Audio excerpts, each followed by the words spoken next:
শ্রদ্ধেয় সম্মানীয় মাদ্রাসার যোগ্য বিজ্ঞ শিক্ষকগণ, সভাপতি সাহেব, মাদ্রাসায় আগত মেহমানগণ, সকল ছাত্রবৃন্দ, সকলকে জানাই আমার আন্তরিক সালাম। আসসালামু আলাইকুম ওয়া রাহমাতুল্লাহ।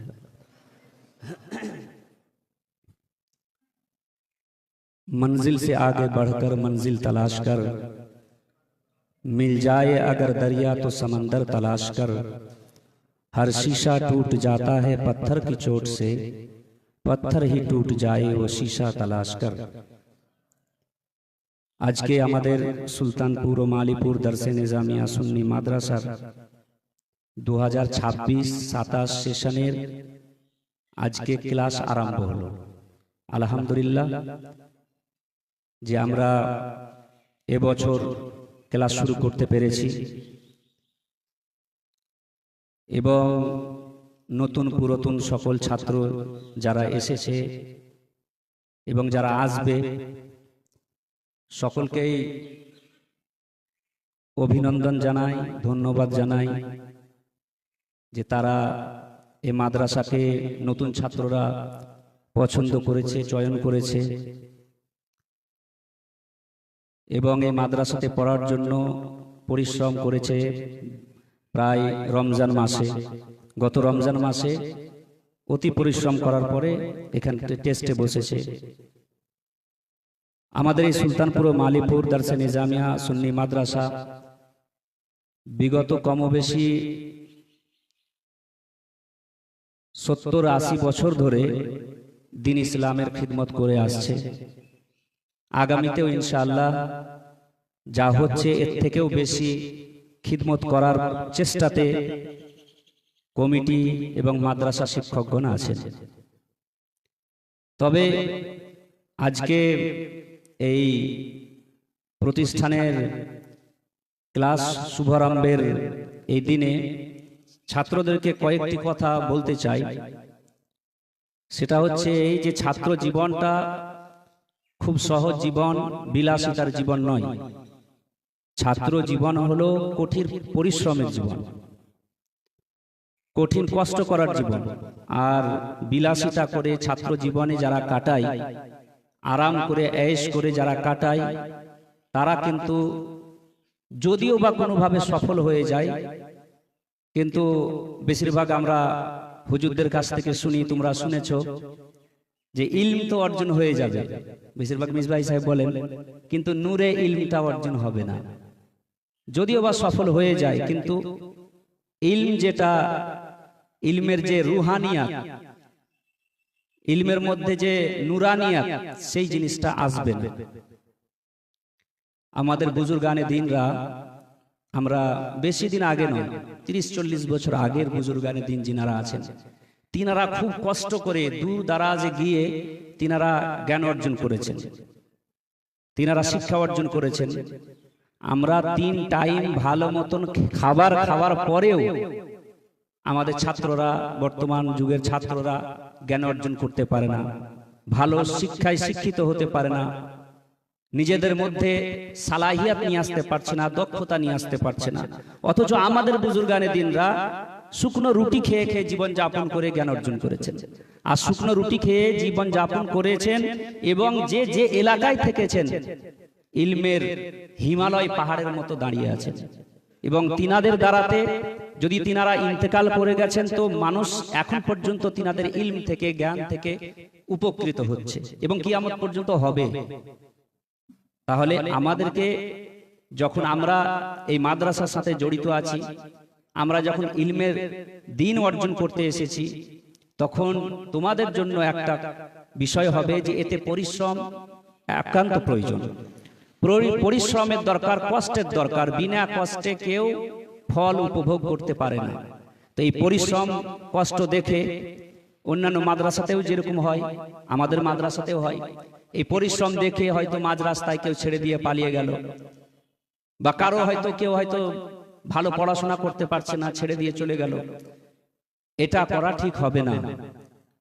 তারপরে আমাদের বুজুর্গানে দিনদের ঘটনা থেকে তিনাদের কথা থেকে আমরা বুঝতে পারি। যেমন একজন বিশাল বড় আলিমে দ্বীন হযরতে ইমামে শাফি, তিনি নিজের শিকায়েতের কথা, তিনি নিজের কথা নিজের শিক্ষকের কাছে জানাচ্ছেন। শিক্ষকের কাছে কি বলে জানাচ্ছেন? তিনি নিজের শিকায়েতের কথা, অর্থাৎ নিজে পড়াশোনা মুখস্থ করতে পারেন না বা মুখস্থ করেন তারপরে ভুলে যান, ওই জন্য নিজের শিক্ষকের কাছে তিনি জিজ্ঞাসা করছেন, হুজুর আমি খালি পড়া ভুলে যাই, মুখস্থ করি ভুলে যাই। এত বড় একজন ইমাম, চারজন যে আমাদের বিশিষ্ট ইমাম আছেন, ওই ইমামের মধ্যে একজন ইমাম হচ্ছেন ইমামে শাফি। এত বড় একজন ইমাম, তিনারও ভুলার অসুখ ছিল, তাহলে তোমার আমার তো থাকতেই পারে। তো পরিশ্রম হচ্ছে মেন জিনিস, পরিশ্রম ছাড়া কেউ উন্নতির সফল হতে পারে না। তো হযরত ইমামে শাফি নিজের শিক্ষক ওয়াকির কাছে তিনি নালিশ করেছিলেন যে হুজুর ভুলে যায়। তো তিনার শিক্ষক তিনাকে যে উপদেশ দিয়েছিলেন সেটা ছিল যে বাবা ভুলে যাও তো তুমি এক কাজ করো, গুনাহকে ছেড়ে দাও। তোমরা হয়তো ওই কি বলে আদাবের কিতাবে এই শেখটা হয়তো পড়েছো, শেখটা হচ্ছে শাকাউতু ইলা ওয়াকিল সুআ হিফজি ফারশাদানি ইলা তারকিল মাআসি ওয়া আখবারানি বিআন্নাল ইলমা নূরুন ওয়া নূরুল্লাহি লা ইহুদি লিআসি। হযরত ইমামে শাফি বলছেন, এটা কবিতার মাধ্যমে পেশ করা হয়েছে। হযরত ইমামে শাফি বলছেন আমার ভুলার ব্যাপারে আমার মুখস্থ হচ্ছে না, স্মরণশক্তি বৃদ্ধি হওয়ার জন্য আমি হযরতে ওয়াকির কাছে আমি কি করলাম, দ্বারস্থ হলাম, তিনাকে গিয়ে বললাম। তো হযরতে ওয়াকি আমার শিক্ষক তিনি বললেন যে তুমি কি করো, গুনাহকে ছেড়ে দাও। এত বড় একজন ইমাম, হযরত ইমামে শাফির তাকওয়া ও পরহেজগারিতার ব্যাপারে যদি বলা হয় তো বই লেখা শেষ হবে না। এত বড় একজন ইমাম, মিশরের বুকে কায়রাতে তিনার মাজার অবস্থিত। পুরা মিশরবাসী তিনার মাজারে গিয়ে কতই না দোয়া খায়ের করে। তো এত বড় একজন ইমাম, তিনি নিজের শিক্ষকের কাছে এরকম কথা বলছেন, আর তিনার শিক্ষক তিনাকে বলছেন গুনাহ ছেড়ে দাও। এত বড় একজন ইমাম, তিনি তো যেমন তেমন আমাদের মতো গুনাহ করবেন না। তিনাদের সামান্য সামান্য জিনিসগুলো যেগুলোকে আমরা গুনাহ মনে করি না, ওনারা ওই গুনাহে কবিরা মনে করতেন। তো হযরত ইমামে শাফিকে তিনার শিক্ষক বলছেন যে ইলম হলো একটি নূর, শিক্ষা জ্ঞান হলো একটি আলো, একটি নূর, এটা খোদার দেওয়া নূর। এই নূর কোনো গুনাহগার ব্যক্তির দিলের মধ্যে আসতে পারে না। তো গুনাহ ছাড়তে হবে, তাহলে কি হবে, আল্লাহর নূর আসবে দিলের মধ্যে। আর দিল যতক্ষণ না পরিষ্কার হবে না, আল্লাহর নূর সেই জায়গায় আসবে না। তো দিলকে পরিষ্কার করতে হবে। উদ্দেশ্য এই নয়, প্রতিবার মিসবাই সাহেব বলেন, উদ্দেশ্য এই নয় যে আলিম হব, আলিম হয়ে বিশাল বড় বক্তা হব, বিশাল বড় মুফতি হব, লোক আমার খুব নাম করবে, এলাকাবাসীর কাছে আমি একবার বিশাল প্রিয় হয়ে যাব। এই যদি উদ্দেশ্য হয়, তাহলে কিন্তু ইলম অর্জন করে কোনো উপকার হবে না। তোমার হয়তো দুনিয়াতে উপকার হবে, আখিরাতে কোনো উপকার হবে না। তোমার দ্বারা ইসলামের কোনো ফায়দা হতে হবে না, জাতির কোনো ফায়দা হবে না, রাষ্ট্রের কোনো ফায়দা হবে না। আর ইলম যদি অর্জন করা হয়, শিক্ষা যদি এই উদ্দেশ্যে অর্জন করা হয়, আল্লাহ এবং তার রাসূলকে সন্তুষ্ট করব, দ্বীনের খাদিম হব, তাহলে কিন্তু সেই আলিমের দ্বারাতে, সেই শিক্ষা অর্জনকারীর দ্বারাতে কি হবে, দ্বীনের ফায়দা হবে, আল্লাহ এবং তার রাসূল তার উপরে সন্তুষ্ট হবেন। এবং সবচাইতে বড় কথা, হ্যাঁ, আল্লাহ ও রাসূল সন্তুষ্ট হবেন এবং দুনিয়াবাসীও তাকে কি করবে, সম্মান এবং মর্যাদার নজরে দেখবে। আমরা সুলতানপুর মালিপুর দারসে নিজামিয়াতে আছি, কেউ 20 বছর, কেউ 10 বছর, কেউ হয়তো 30 বছর, কেউ হয়তো 15 বছর, 5 বছর, 1 বছর।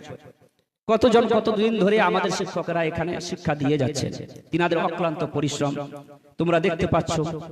আর তার সাথে সাথে তিনাদের তো পরিশ্রম আছে, মাদ্রাসার কমিটিরা কত পরিশ্রম করেন। বিশেষ করে আমাদের মাদ্রাসার 3 জন যে মাথা আছে ম্যানেজিং কমিটির মধ্যে, আমাদের মাদ্রাসার সেক্রেটারি সাহেব হাজী মহিউদ্দিন, মাদ্রাসার সভাপতি সাহেব হাজী নজরুল ইসলাম সাহেব এবং ক্যাশিয়ার সাহেব, ইনাদের অক্লান্ত পরিশ্রম। এবং এখানেই শুধু সেই সীমিত নয়, গ্রামের মানুষ কত কষ্ট করে, তোমরা জানো যে বাহির থেকে আমাদের মাদ্রাসা যে 25-30 লাখ টাকা যে বাৎসরিক আমাদের খরচা, বাহির থেকে আমাদের টাকা না আসাই বললে চলে। এই সুলতানপুর মালিপুরের মানুষেরা খুব কষ্ট করে সারাদিন মাঠে খাটার পরে এক টাকাকে জোড়ে জোড়ে জোড়ে জোড়ে তিনারা কি করেন, তিনারা জালসার সময়তে এসে এখানে দান করেন। এবং সারা বছর 1 কাঠা 2 কাঠা 5 কাঠা যে সমস্ত ফসলগুলো ওনারা লাগান, তার ওসুর মাদ্রাসাতে দেন। যার কারণে এত বড় একটি প্রতিষ্ঠান, পশ্চিম বাংলাতে এইরকম প্রতিষ্ঠান একটাও দেখাতে পারবে না। এত কষ্ট করে এই মাদ্রাসা চলে। তিনারা চাইতে পারেন, তিনারা যদি ইচ্ছা করেন তো আমাদের হাতে চেক ধরিয়ে দিয়ে সারা বছর আদায় করাতে পারেন। কিন্তু তিনারা দেখেন, তিনারা বুঝেন, গ্রামের মানুষ জানেন যে এই মাদ্রাসা শিক্ষকদেরকে যদি আদায় করতে পাঠায়, এই শিক্ষা মাদ্রাসা শিক্ষকেরা এক একটা শিক্ষক, যদিও বা তিনারা সীমিত জায়গায় থাকতে ভালোবাসেন, বেশি মানে শোহরাত, বেশি মানে ভাইরাল হওয়া, এখনকার ভাইরালের যুগ, ভাইরালের ভূত বেশিরভাগ আলিমে দিনদের মাথায় চড়েছে, তালবিলিমদের মাথায়ও চড়েছে। এই ভাইরালের জিনিস থেকে তিনারা খুব দূরে থাকে। তো এই সীমিত থাকা, লুকায়িত ভাবে থাকা, নিজেকে লুকাইয়ে রাখার মতো বড় বড় আলিমে দিন, আমি তো এটা বলি বিভিন্ন জায়গায় যে আমাদের মাদ্রাসায় যে শিক্ষকগুলো আছে তিনাদের জোড় পাওয়া মুশকিল পশ্চিমবাংলার মুখে। এইরকম বড় বড় আলিম আর এইরকম আলিমের হাতে যদি চেক ধরিয়ে দেয়, ওনারা জানেন গ্রামবাসী, তাহলে আমাদের মান সম্মান কিছু থাকবে না, ইলমেরও মান সম্মান থাকবে না। তার সাথে সাথে মাদ্রাসায় যে পড়াশোনা হচ্ছে এত ভালোভাবে, গোটা পশ্চিমবাংলা, ইউপি, বিহারের মধ্যে একটা সুনাম ছড়িয়েছে সুলতানপুর মালিপুর মাদ্রাসার, সে নাম থাকবে না, পড়াশোনা ডাউন হয়ে যাবে। যার কারণে তোমাদের ভবিষ্যতের দিকে তাকিয়ে, ছাত্রদের ভবিষ্যতের দিকে তাকিয়ে তিনারা আমাদের হাতে চেক ধরিয়ে দেন। তিনারা নিজে কষ্ট করে, মহিলারা সারাদিন নিজের সংসারের টাকাকে বাঁচিয়ে বাঁচিয়ে মাদ্রাসাতে দেয়, এত কষ্ট করে। যেমনটা মুবারকপুরের বুকে মুবারকপুরের মহিলারা আল জামিয়াতুল আশরাফিয়াকে কায়েম করার জন্য যেভাবে পরিশ্রম করেছিলেন, সেখানকার মানুষরা আজ পর্যন্ত করছেন, ওই রকম ধরনেরই পরিশ্রম এই গ্রামের মানুষ এই মাদ্রাসাকে উন্নতি করার জন্য করছে। কার জন্য? সেটা হচ্ছে তোমাদের জন্য। তোমরা বড় বড় আলিম হয়ে, চাকরিজীবী হয়ে, বড় অফিসার হয়ে তোমরা কিন্তু মাদ্রাসাকে যদি ভুলে যাও, তো এটা বিশাল বড় অন্যায় হবে। তোমরা যদি বড় বড় জায়গায় পৌঁছার পরে মাদ্রাসাকে ভুলেই যাও, আর মাদ্রাসার দিকে না তাকাও, আর মনে করে যে প্রাইমারিতে পড়েছিলাম, তাহলে কিন্তু এটা অন্যায় হবে। তোমাদেরকে কি করতে হবে? মাদ্রাসার দিকে তাকাতে হবে। আর এটা তো ফারেগিনদের কথা বলছি, যারা পাস হয়ে গেছে। আর যারা পাস হয়নি, এখন পড়ছে, তারা মনে করবা যে খুব সস্তাতে আমরা ইলম পেয়ে যাচ্ছি, পয়সা লাগে না, টাকা লাগে না, ফ্রি খাবার। এটা মনে করিও না। নিজের পিতা মাতার নাম রোশন করবা, তার সাথে সাথে নিজের মাদ্রাসার নাম রোশন করবা। বড় আলিম হয়ে তুমি সুলতানপুর মাদ্রাসাকে ভুলে যাবা, এটা করলে হবে না। একজন ছাত্রের জন্য, বিশেষ করে নতুন এবং পুরাতনদেরকে বলছি, নতুন সেশন শুরু হলো, এই নতুন সেশনে প্রথম থেকেই আমাদেরকে কি করতে হবে? ছাত্রদেরকে পড়াশোনার দিকে ধ্যান দিতে হবে। প্রথম থেকেই যদি ক্লাস অফ করে দিই, প্রথম দিকেই যদি ক্লাস ছেড়ে দিই, তাহলে কিন্তু একদিন দুই দিন করতে করতে সেই ক্লাসের ইন্টারেস্ট হারিয়ে যাবে, সবক পড়া যাবে না, যার কারণে তুমি বুঝতেও পারবা না, আস্তে আস্তে সে বই থেকে মনটা উঠে যাবে। তো ক্লাস থেকে ক্লাস ছাড়লে হবে না। তোমাদেরকে মানুষ করার জন্য, তোমাদেরকে বড় করার জন্য, আলিমে দিন বড় বানানোর জন্য আমাদের এই যত রকম চেষ্টা, যত রকম কষ্ট, গ্রামের মানুষের, শিক্ষকদের পরিশ্রম, কমিটিদের পরিশ্রম, শুধু তোমাকে, পরের ছেলেকে মানুষ করার জন্য। কিন্তু তোমরা কি আমাদের পর? না, পর নয়। জাতির সন্তান যত আছে সব আমাদের সন্তান। সুন্নি আহলে সুন্নাত ওয়াল জামাতের যত সন্তান আছে সব আমাদের সন্তান। এই আমাদের সন্তান এক একটাকে বড় বড় আলিম বানাতে হবে আমাদেরকে। এইভাবে আমাদেরকে দ্বীনের খিদমত করতে হবে।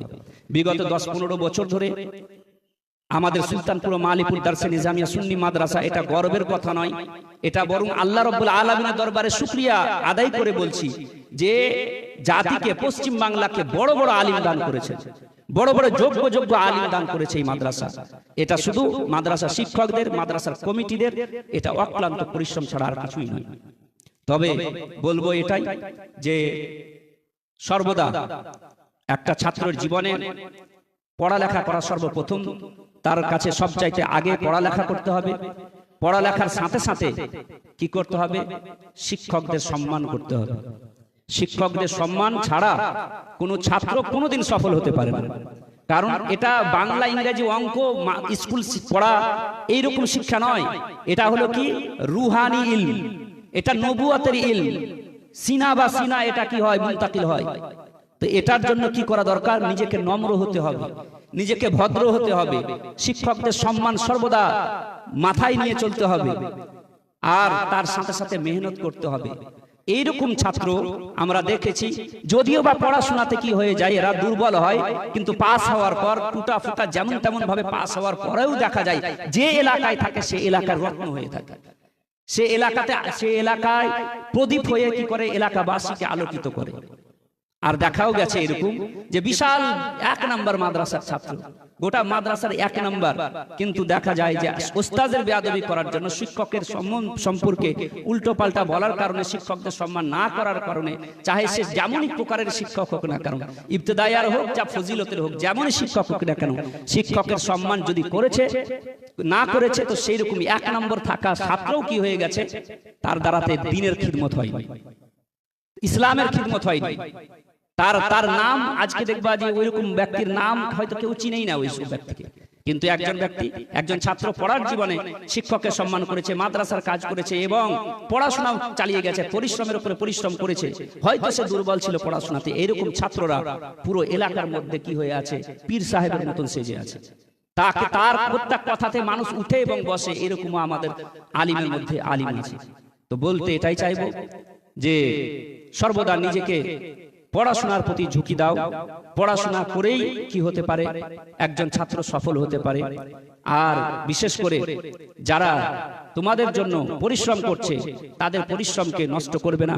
বিশেষ করে পিতামাতা কত কষ্ট করে তোমাদেরকে পড়াচ্ছে, মাঠে ঘাটে খেটে সারাদিন কষ্ট করে তোমাকে পয়সা পাঠিয়ে তোমার ভবিষ্যৎকে উজ্জ্বল করার জন্য পরিশ্রম করছে, তাদের স্বপ্নকে ভাঙবে না। দ্বিতীয়ত হচ্ছে জায়গির বাড়ি, যারা কষ্ট করে তোমাকে কি করছে, খাওয়াচ্ছে দুবেলা। আমরা বোর্ডিং চালু করতে পারিনি, অত পয়সা আমাদের মাদ্রাসার নেই, যার কারণে আমরা কি করি, জায়গির দিচ্ছি। এই জায়গিরের বাড়ির পরিশ্রম করার খাবারকে তুমি নষ্ট করবে না। যদি নষ্ট করো, মানে তুমি যদি পরিশ্রম করে পড়াশোনা না করো, তাহলে কিন্তু তাদের পরিশ্রমকে নষ্ট করা হচ্ছে, তাদের কষ্ট করে তোমাকে খাওয়াটা নষ্ট হয়ে যাচ্ছে। ওই জন্য তুমি পরিশ্রম করো। আর শুধু একটাই আমাদের আশা, যে তোমরা বড় আলিমে দিন হবা, এক একজন ইসলামের খাদিম হবা, দ্বীনের খাদিম হবা, মাসলাকে আহলে সুন্নাত ওয়াল জামাতের প্রচার ও প্রসারক হবা। আজকে কিছু আলিম আছে, মানে এক দুটো আলিম আছে যারা বলে সুলতানপুর মাদ্রাসা তো বাঞ্জার জমিন, ওখানে আবার ছেলেদেরকে ভর্তি করলে কি হবে। অথচ ওই রকম আলিমরাই কি করে, নিজের সন্তানদেরকে, নিজের আত্মীয় স্বজনদের সন্তানদেরকে সুলতানপুর মাদ্রাসায় পাঠায়। বড় বড় আলিম, পশ্চিম বাংলার ভাইরাল আলিম, তারা এরকম আমাদের কাছে আবেদন করে, হুজুর আমার ছেলে, আমি একটা বড় মাদ্রাসায় শিক্ষকতা করছি, আমার ছেলেকে পড়াবো, তো কোথায় পড়াবো? শেষে বলে, হুজুর আপনারা ছাড়া আর কে আছে যে আমাদের ছেলেদেরকে মানুষ করবে? তো যারা বাঞ্জার জমিন বলছে, যারা মাদ্রাসার ব্যাপারে হয়তো কিছু বলছে, তারা বলুক। প্রত্যেক বিরোধিতার জবাব হচ্ছে কাজ, হর মুখালিফত কা জবাব কাম হে। এটাই হুজুর হাফিজে মিল্লাত আমাদেরকে শিখিয়েছেন। কাউকে জবাব দেওয়ার দরকার নেই, নিজে কাজ করে যাও, নিজে পড়াশোনা করো, উচ্চ শিক্ষায় শিক্ষিত হও, বড় বড় জায়গায় পৌঁছো, মাসলাকে আলা হযরতের প্রচার ও প্রসারক হও, মাসলাকে আহলে সুন্নাতের প্রচার ও প্রসারক হও। এটাই হবে তাদেরকে যোগ্য জবাব, তাদের জন্য যোগ্য জবাব হবে। একদিন তারাই বলবে যে না, আমরা ভুল ধারণা রাখতাম, এখান থেকে আসল মাসলাকে আলা হযরতের প্রচার এবং প্রসারক। তো বলতে এটাই চাইছি, আমরা এত সব স্বপ্ন নিয়ে তোমাদেরকে মানুষের মতো মানুষ করার স্বপ্ন দেখছি, আর তোমরা যদি আমাদের কথা না শুনে, আমরা যেভাবে চলতে বলবো সেইভাবে না চলে, যদি তোমরা নিজের মন মতো চলো, খেয়াল খুশি মতো পড়াশোনা করো, তাহলে কিন্তু সফল হতে পারবে না।